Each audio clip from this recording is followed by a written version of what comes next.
Doktor, əlim keyiyir, qolum keyiyir. Dəhşətli ağrılar var bir qolumda və mən elə fikirləşirəm ki, mən artıq bir tərəfli iflic olmuşam. Bəzi insanlar qollarında bu cür dəhşətli ağrılardan sonra düşünürlər ki, artıq mənim qolum iflic olub, hərəkət etməyəcək, çox dəhşətli qorxular keçirdirlər.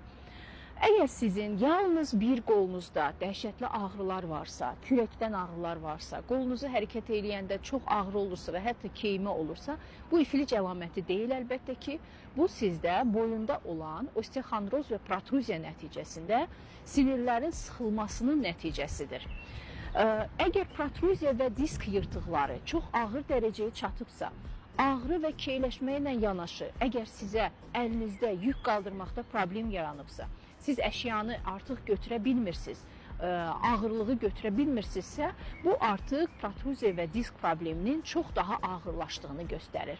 Lakin yalnız ağrı və keyləşmə zamanı